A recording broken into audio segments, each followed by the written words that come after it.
El heredero del imperio lo hizo de nuevo. Dave Filoni está honrando verdaderamente el legado de George Lucas.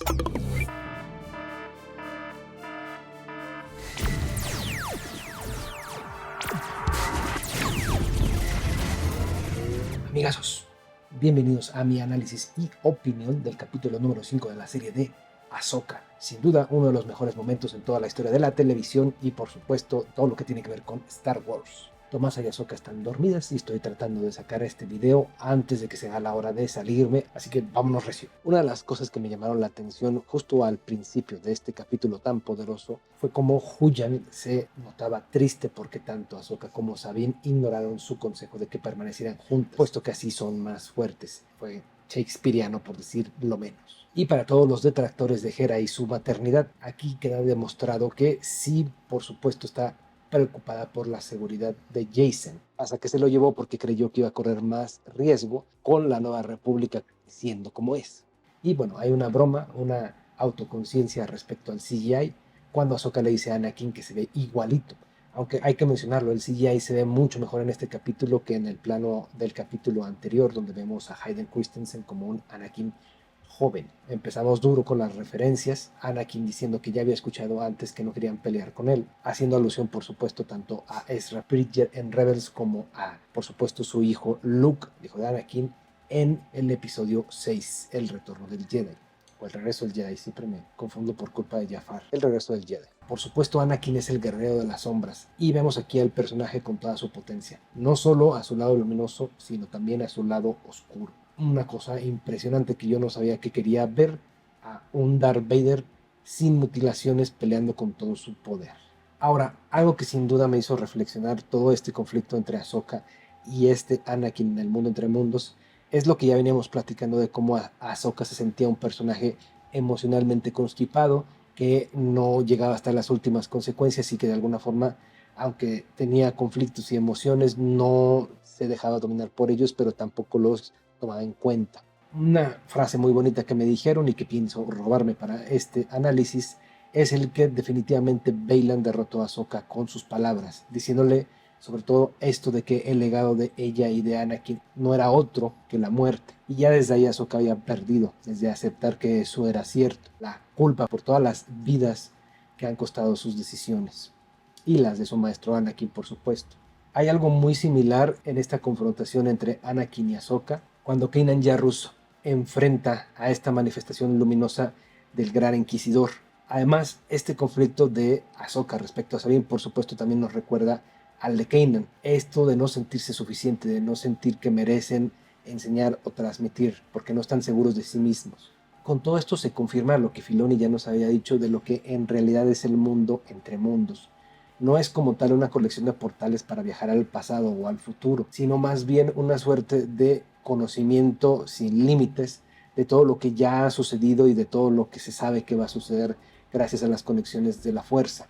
Este asunto de ver la parte inferior de este mundo entre mundos y de que se vuelve como una especie de visión extraña de cosas que ya pasaron levemente modificadas me pareció impresionante y sin duda fue un gran acierto por parte de Filoni.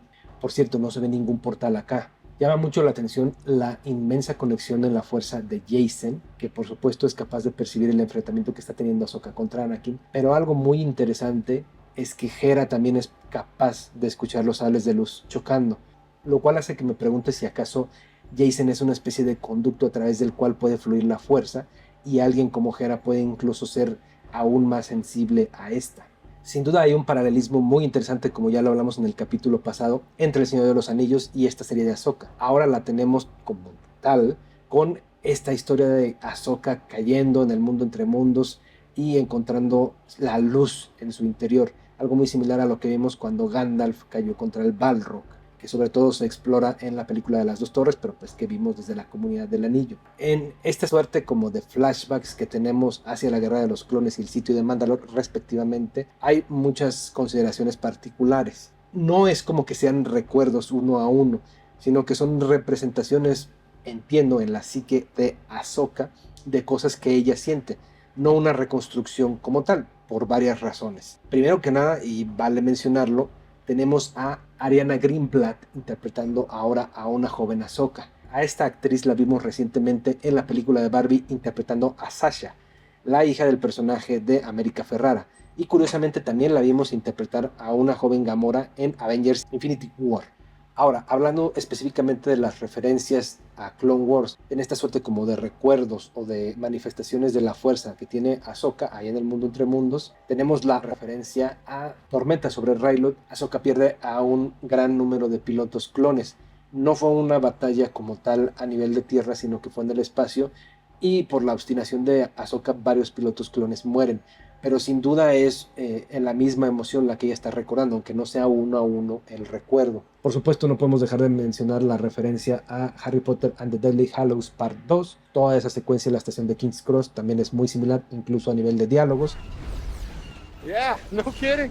Otra cosa interesante es estos glitches que Anakin tiene, en la que aparece como Darth Vader, su sable convirtiéndose de azul a rojo, como su atuendo cambiando por completo al de Darth Vader. Esto sin duda nos recuerda a un momento similar que hubo con el emperador Palpatine en el último capítulo de Rebels. Otra cosa triste aquí es que nos ahorramos el de-aging de Temuera Morrison y muy hábilmente le tapan el rostro a los clones para no gastar presupuesto en eso. Aún así tenemos a un bellísimo Rex ahí en live action que vale por sí mismo, no importa que no se le vea el rostro.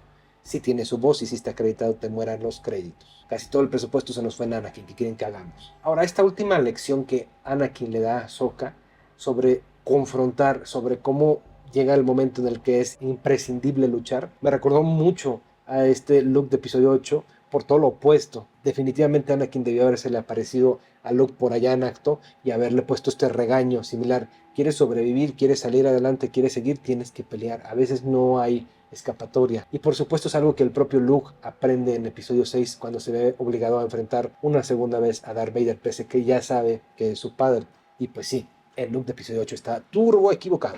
Ahora, Anakin habla de su legado y a mí esto me llegó muy fuerte. Este asunto como de él, Anakin, consciente de que él tenía su lado oscuro como su lado luminoso y de que él era todo ese espectro, todo ese rango, me parece retóricamente una cosa potente y cierta. Anakin no se juzga a sí mismo y le pide a Ahsoka que no lo juzgue y que no se juzgue a sí misma. Es muy poderoso ese momento, ese intercambio entre maestra y aprendiz, y por supuesto nos conecta con momentos similares en los que tuvimos a un Qui-Gon reprendiendo y reconociendo a Obi-Wan, y por supuesto al propio Obi-Wan reconociendo a Anakin en el episodio 3. Este ciclo de maestros y aprendices es maravilloso y creo que es una poética de la que George Lucas hubiera sentido orgulloso. Esta suerte como de rematch, sobre todo la última parte que se da entre Ahsoka y ya Darth Vader, por supuesto remite a Twilight of the Apprentice, aquel arco en Malachor que vimos al final de la segunda temporada de Rebels. Y es muy fuerte como incluso se dicen algunos diálogos pero con connotaciones distintas, como por ejemplo el You will die. Then you will die. And you'll die. Acá se lo dice pero con una connotación completamente distinta. Incorrect. Una cosa que por supuesto vale la pena mencionar es cómo Ahsoka derrota al Anakin Darth Vader con un movimiento muy similar al que Obi-Wan le aplica al propio Anakin en aquel capítulo 5 de la serie de Obi-Wan Kenobi, y por supuesto también un movimiento similar al que Ahsoka le aplica al Inquisidor que iba por ella allá en Tales of the Jedi. Y sí, este detalle de los ojos Sith de ambos, tanto en Anakin y luego en Ahsoka, es contundente. Esta transformación que tiene Ahsoka para por fin sacar su luz interior y asumir en sus manos su propio destino, totalmente nos recuerda a la transformación de Gandalf el Gris en Gandalf el Blanco, algo que por ahí en los dibujos de Filoni ya se había manifestado en todo este periodo que hubo después de la presunta muerte de Ahsoka en Rebels. Y pues no puedo dejar de pensar en esta escena en la que finalmente la vemos sumergida ahí en el lago en Citos. Me recuerda a dos momentos muy diferentes. Primero a un Frodo hundiéndose en la Ciénaga de los Muertos, así como a un Frodo salvando a Sam en aquel río en Gondor. Y por supuesto también a uno de mis videojuegos favoritos, Kingdom Hearts. Esta conexión de Jason y que hace que Hera sea capaz de salvar a Ahsoka, me parece algo que está planteando un futuro conflicto con el hijo de Kanan y Hera. A ver a dónde nos lleva. Ahsoka la Blanca se ve hermosísima, tengo que decirlo con todo respeto. Quiero mi Black Series. Anakin, aquí hay que reflexionar, la obliga a elegir un lado de la fuerza. y Ahsoka elige el lado luminoso, y por supuesto eso se refleja en su vestimenta, una que por cierto ya habíamos visto en el epílogo de Rebels y que creo que Filoni hace una suerte de rectificación en la que a la versión de Sabine y de Ahsoka que vimos en ese epílogo de Rebels las regresa un poquito para aquí en la serie de Ahsoka ver cómo llegaron a ese punto. Tenemos el cameo del Mandalorian en persona, es decir, ya podemos decir como tal que es el Mandalorian porque en la temporada 3 hizo prácticamente todo el trabajo de actuación, excepto un par de momentos de combate cuerpo a cuerpo, pero Brendan Wayne, el nieto de John Wayne, lo vemos acá como uno de los pilotos que salva a Ahsoka y la saca del agua. No te creas, Pedrito, tú siempre serás el Mandalorian en nuestros corazones. Otro punto para Hera, que todo el tiempo creyó en Jacen, así como ha creído en Ahsoka y en Sabine. Otro punto, por supuesto, para Carson Teva, que tuvo que hacer un Poe Dameron y darle unos minutos valiosos a Ahsoka y a Hera para que pudieran hablar con las ballenitas. Por cierto, por ahí se menciona a la senadora Organa, que por supuesto es Leia, quienes los había estado cubriendo con el Senado de la Nueva República, y se puede entender por completo cómo se creó la Primera Orden con una corrupta, ineficiente e incongruente institución como esta. Otro momento de Huyang en el que prácticamente se traga a Citripio y tiene diálogos similares, aunque tengo que decirlo con todo respeto, como mandan a volar a Jacen con lo de su entrenamiento Jedi, no fuera una mandaloriana berrinchuda porque ya le hubieran dicho que sí. Ahsoka vuelve a hacer un Cal Kestis en este momento en el que toma el mapa cercenado de las Hermanas de la Noche y recuerda todo a través de la fuerza de cómo Sabine es seducida por Baylan. Todo este asunto con los Purgles obviamente nos remite al final de Rebels, con Ezra y Thrawn yendo hacia otra galaxia, y esta nueva Ahsoka me encanta, cómo se ha liberado de todas las cargas que llevaba y cómo ahora incluso se permite tener humor. El heredero del imperio lo hizo de nuevo. Dave Filoni está honrando verdaderamente el legado de George Lucas. Ya quiero ver qué sorpresas más nos trae en los últimos 3 capítulos de esta serie de Ahsoka. Recuerden que yo he estado cubriendo esta serie desde el principio. Si quieren ver alguno de los otros capítulos, ahí se los dejo. Yo soy Dani Divagues. Nos vemos hasta la próxima.